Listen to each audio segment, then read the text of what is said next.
Good afternoon and welcome to Dear BFF. This is the podcast for Mom Your Business, where we are simply here to amplify the voices of Black female founders. And I am super excited today to be talking to Miss Madia Willis, co founder and CEO of Black Paper Party. Welcome, Madia. Thanks for having me. I'm so happy to be here. Um, I have so many questions. I told you that already. So I'm gonna start with the easy one. Ask away. I'm gonna start with the easy one. So my first question is always we like to start with the icebreaker is why do you do what you do? Why? Ooh. Who you are and why you do what you do. Okay. Who I am at my core is a designer. So right now, I'm the CEO and co-founder of Black Paper Party, but I really simply love making beautiful things that make people happy. I love that. Yeah, so I had a career. My first creative business was a clothing line that was made in Ghana that was called Berry Bell. Then I went back to school for started in fashion design, but then ended up in the textiles design program at Philly U. And that launched, I had an internship at Target in the ready to wear department. So they offered me a job after that. And I was a designer in accessories and ready to wear for Target. I then was a designer, and then product development kind of spoke to me because that combined a little bit of the design with the business aspect of products and apparel. I also learned about licensing. That was at Walmart.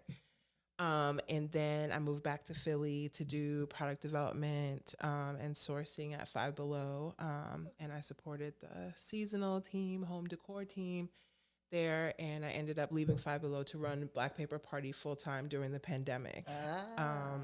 So I've done a little bit of accessories, apparel, licensed product, kids, clothes and graphics, dresses, things like that, sourcing, product development, and trend. So kind of all of that comes together in Black Paper Party. And but at the core, it's about making things that make people happy. That make people happy. I really love that. So you're at where does Black Paper Party come in? Yeah, and all of that because you're on Target, Walmart. I heard Five Below. Right. Where does it come in? So Black Paper Party started as an idea really while living and working in Northwest Arkansas. So that's where I met my partners. And representation has kind of always been at the core of what all of us do. So Jasmine and I met, we were the associate engagement chair and the events chair of the Black associate resource group at Walmart. So we were planning events together. She and our other partner, Jay, had a cultural happenings blog kind of about like being Black and what's going on like in Northwest Arkansas, which was a complete culture shock to me moving from the East Coast. I'm from Maryland originally. And so that's how we connected. And Jay happens to be the most amazing illustrator. And Jasmine was a buyer at the time. So as we spent more and more time together, it was like, man, like there's got to be something we can do that can put together like my textile design, which is truly making graphics and prints that go on fabric or on other products, with Jay's illustrations, with Jasmine's kind of merchandising talent. And so we kind of, thought about it for a while, and we all also love Christmas. And we all came from families where, the decor was Black angels. And, we kind of started doing a little bit of research. And one of the statistics we found was that African Americans actually over index or spend more than other demographics during the holidays. But at the time, right, it was really hard to find Black Santas or Black angels and elves and things that felt authentic. That wasn't just like a Black character painted brown, a white character painted brown, or in wrapping paper specifically, it pretty much didn't exist that had Black characters on them. So the other thing is we're like, okay, like wrapping paper also uses pattern, right? And that was my specialty. We could also use Jay's illustration skills.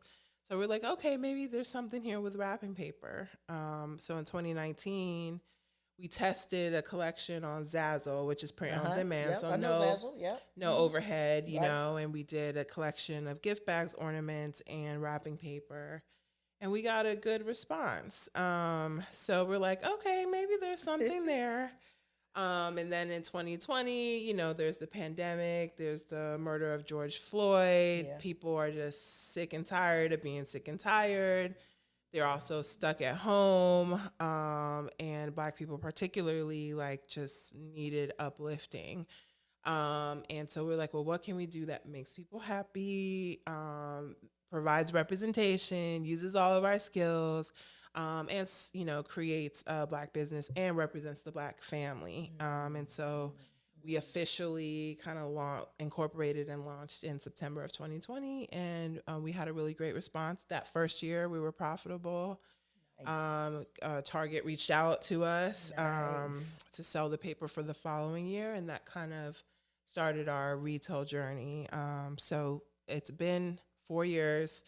We're in 5 big box retailers.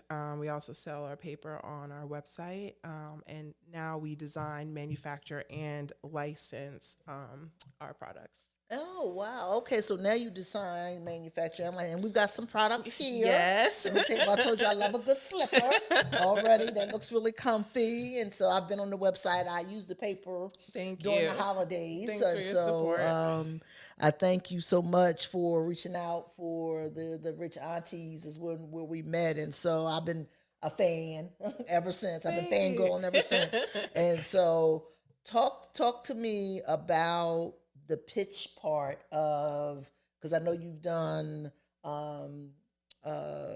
Shark Tank. You've done Shark Tank, but you've also done what's the Black Ambition? Black Ambition. We've done.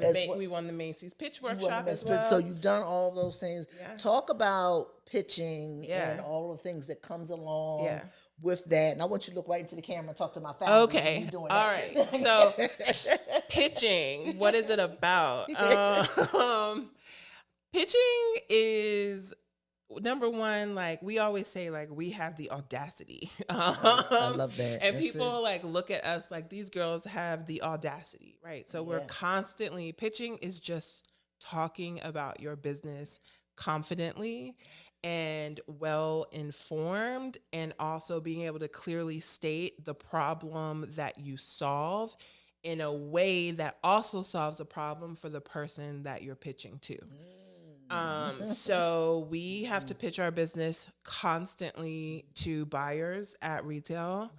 We have to pitch our business to lenders and people providing capital. We have to pitch our business to suppliers to even have them take a chance on us or negotiate costing or, establish a new partnership that doesn't exist. We have to pitch to customers and explain to them why they should buy our product that's Black owned and made for them, when they can go and buy a cheaper product potentially, right? That is a competitor and made by the retailer themselves. So we're constantly having to prove not only why we should exist, but why we're relevant. And why people should spend their money with you, but then also to build relationships. It's a part of it's a part of our daily lives. We're constantly negotiating and pitching constantly. And I'm glad you said that about not only pitching just about money, because people have this thought process that pitching is just a Shark Tank thing, right? But it's about telling your story confidently. I love that you said that. But also, Madia, speak to the fact of being able to tell your story through the numbers and why that's important. Yeah, we are very data driven, and I also, one of my passions is also helping other brands, and a lot of times, and we come from a retail background, as you know, and so the retail background is very numbers driven, and so It's all about, what is the size of the business, how many SKUs, which is like how many products you actually need to do the business. It's about sales performance. It's about velocity. So how fast and well something is selling. Did you buy it correctly? What colors sell? Okay. What ground colors, right? Like I can tell you, right? Like there's only really 4 or 5 background colors, right? For wrapping paper that someone will buy. Yeah. It's all about what season in which someone will buy it, forecasting the numbers correctly so that you don't buy too much. And that goes back to also how much money directly you have to spend, because a supplier will be like, well, our MOQ is this, but if you can't move it, then there's no point in you actually buying it. So every single thing we do is numbers based, to the point where, Jasmine, and that's her job. She's the CMO, Chief Merchandising Officer. She is predicting exactly how much money we're going to make every season, 6 months in advance, or even not 6 months in advance, right? We have a plan, and it's a financial plan, and it's what we're working towards in order to make. And then we use that to tell our story the following year, right? How much should we buy? What should we buy? What's the top 10? What's the least performing item? Can we do X, Y, and Z on, these SKUs? It's the reason why we have multi-packs and no longer offer single rolls on our website. It's the reason why, we discontinue certain styles and, and why we don't. So, and it's also the reason why we can say, okay, the first year we were in business, we made $55,000 in revenue. The second year we made $300,000. The third year we made $800,000.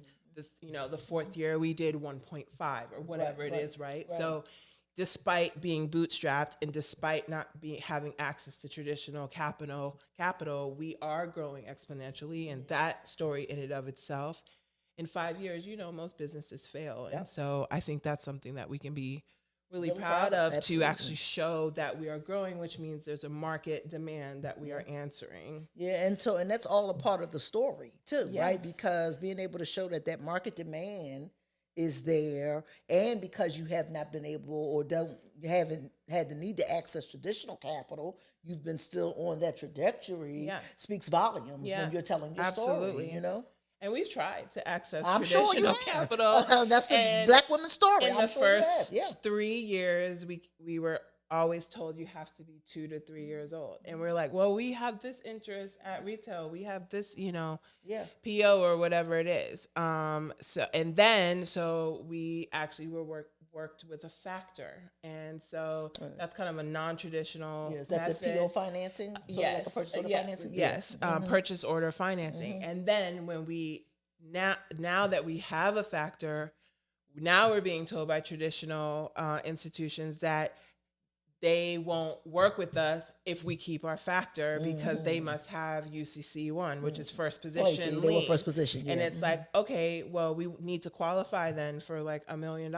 And they're like, well, you can't qualify for that. You're too small. And then it's like, well, then we can't get rid of our circle. It's just a cycle. It's a circle. And it's the bicycle that most Black female entrepreneurs find themselves on. And so we have had some success with some non-traditional funding methods, like pitch competitions. We're constantly on that pitch wagon through accelerator programs, like, the Amazon Business Accelerator, the Macy's Workshop, Black Ambition. We've had some great luck with a CDFI, whose mission it is to kind of work with non-traditional businesses called Lendistry. So we were able to get our first working capital loan through them. So we're constantly, on the hunt, and while not trying to take a predatory situation either, So that's kind of the story. But it's a common story, obviously, that we at Mom Your Business hear all the time, right? Which is why we have a CDFI partner. We have a charitable loan fund, because we understand the stories that you're telling. You've kind of telling us now, and I want to get to some of these products too, and how you guys moved from the paper to what we see Yeah. here on the table as a part of the work that you're doing now. Yeah. Well, that's kind of an interesting story because part of what I did in my past life was support girl licensed products at Walmart. Okay. So I learned about what licensing was through being the product development manager for girls licensed accessories, girls licensed sets. So I basically knew that, wow, like we could create IP, our style guides, which we were creating already to manufacture our product, and as a licensor, we could make those style guides available and sign licensing deals with licensees, essentially manufacturers, and then make a royalty. Okay. And so that is a model that a lot of Black businesses are just not aware of.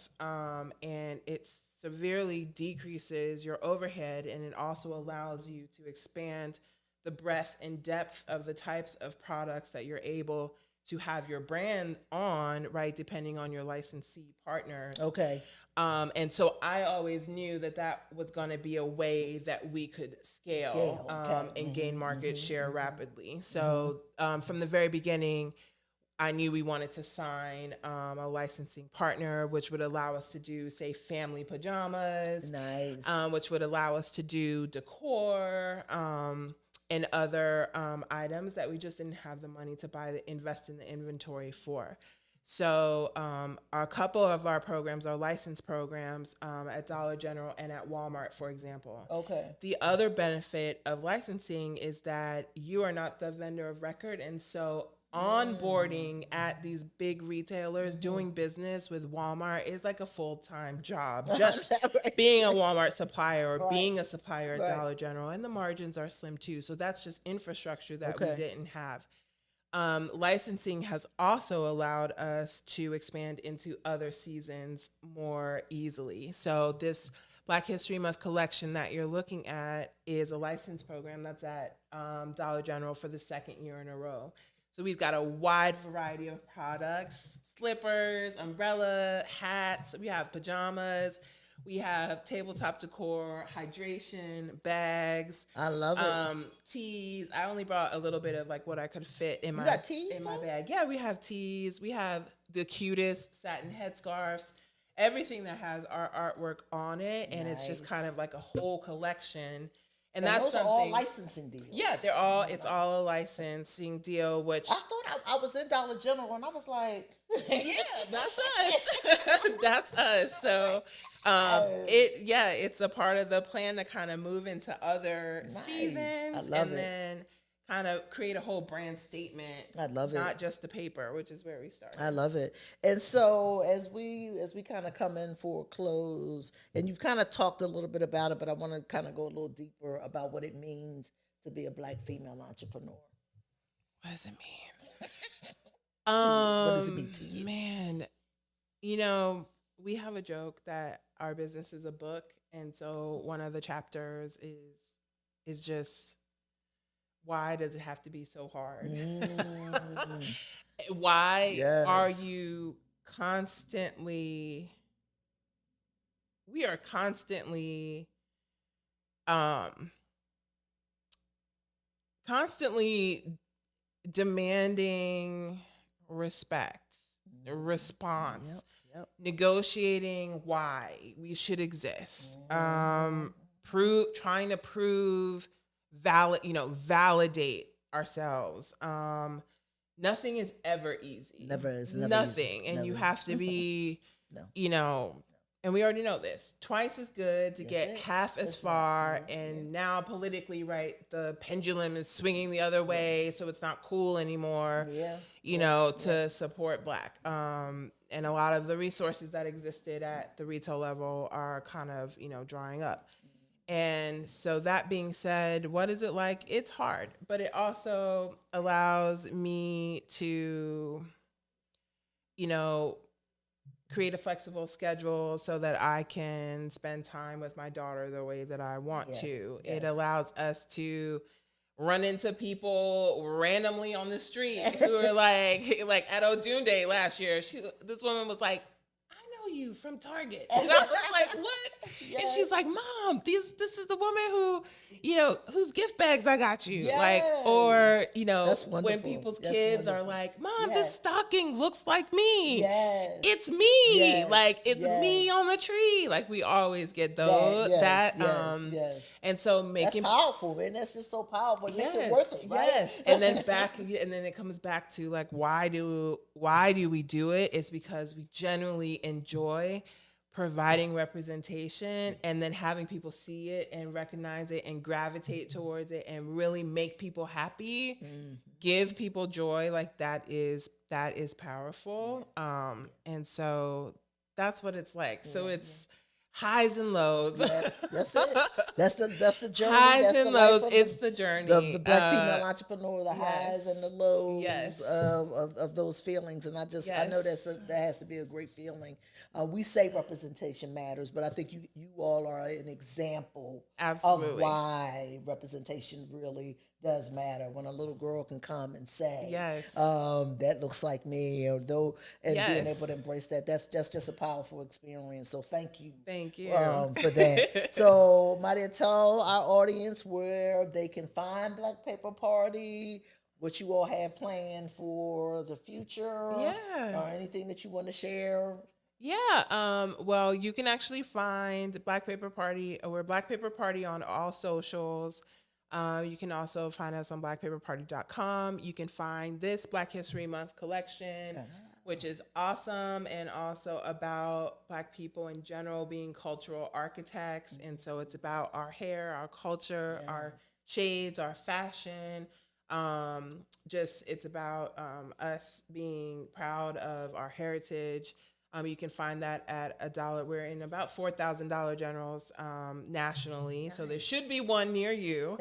And it really represents like all shades and hairstyles and everything cool about us. So that's a really big accomplishment. And then what we have in store, another strong holiday season. We are hoping to launch a book or two this year, and some other product lines we have in the works. Well, I absolutely love it. Thank you. Thank you so much for taking time. This was in the works. Thanks for having me. I know, right? So we finally got it together, and I'm so glad to finally have you.